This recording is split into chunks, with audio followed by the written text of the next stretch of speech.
Archery for me isn't about hitting the 10 ring. Honestly, if I hit a bullseye with every shot, I don't think I'd even want to pull the bow back. Because this isn't about being perfect. It's about the journey, the challenge, the discipline, the beauty of the process. A quiet promise I make to myself to always come back and try again. A competition not against others, but against the shot I took yesterday. My journey started with my grandfather. He doesn't just enjoy archery, he lives it in the purest way. The primitive side, the roots of it. He is a phenomenal flint knapper. Arrowheads sat displayed throughout the house, not as weapons, but as art. Deadly, delicate, and hand-shaped. He crafted arrows from raw shafts that he cut down himself. He made self-bows, one from hickory, just for me when I was 10. That bow hangs on my wall today, and it always will. He taught me that archery is more than shooting. It's creating, it's shaping, it's honoring something older than ourselves. Like a lot of people, I drifted. Life pulled me in different directions. But in my late teens, that spark came back.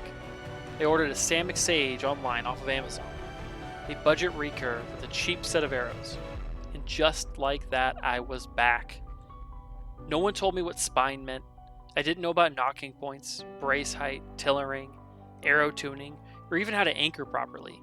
But I had the hunger to figure it out. And I found people that would help me do just that.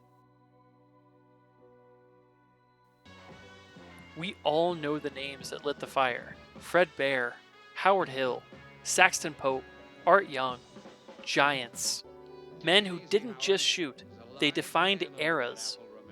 They shaped what traditional archery would become, and they still do. I watched hitting 'em like Howard Hill more times than I can count. It wasn't just entertainment, it was instruction. It shaped my form, my focus, and my respect for the process. That you can remember when you're shooting at a game animal is to concentrate on the spot.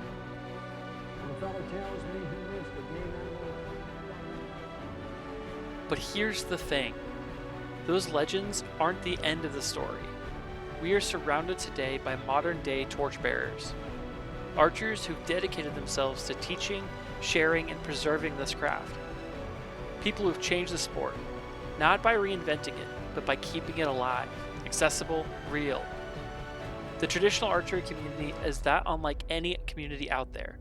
Their willingness to help someone who's trying to better themselves. One of the most important voices I found was Clay Hayes. His videos didn't just teach me how to shoot, they taught me why. He broke down back tension, form, skeletal alignment, things I've never even heard about, and suddenly, something that looked so simple opened up a whole new world. He taught with humility and clarity, and he made traditional archery feel within reach, but still worth striving for. He lit the fire again, and it kept burning.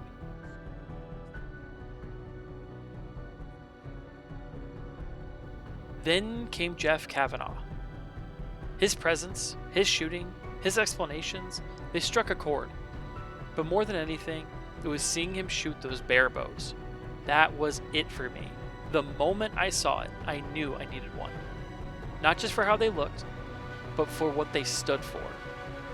Now, I've got a small bear collection myself. Each one with a history, a weight, a voice, and I credit Jeff for that passion. And there were more, so many more. Grizzly Jim and his flannels, Fred Eichler and the hunts, and Jeff Phillips always trying to teach somebody something. There are so many more to mention, so many amazing voices, each with their own unique way of teaching, each of them reaching someone, somewhere, who needed to hear it that specific way. That's the beauty of this community. There isn't one path, there are many, and all of them point toward the same thing, the joy of the shot. One of the biggest inspirations behind this is the Push Archery. Their instructional film, I learned so much from it, and I still reference it years later. It taught me how to think about my form, my release, my presence on the line, arrow tuning, bear shaft tuning. Every time I rewatch it, I find something new. And their podcast had opened the floodgates. It showed me that I'm not alone, that thousands of us are out here chasing the same feeling, the same pursuit of being better, the same passion of traditional archery. Through them, I found names like Joel Turner, who reshaped the mental side of archery. He didn't just teach me to control my shot, he taught me to control myself. I will not shoot a bad shot. That stuck with me. I discovered competition shooters like Dwayne Martin and John Demmer. I studied Rod Jenkins, Denny Sturgis, Tom Clum Sr. I watched highlights, shoots, tutorials. I soaked up everything I could, and slowly I started to feel like I belonged. There are thousands upon thousands of archers out there. Many of them you'll never see in a film, or hear on a podcast, or see them in a video, but they've helped someone. They've shared a tip, passed on a bow, encouraged a beginner. To every one of you who's kept this flame alive, thank you. Thank you for passing it down, for sharing the spark, for making room for the rest of us to learn and grow.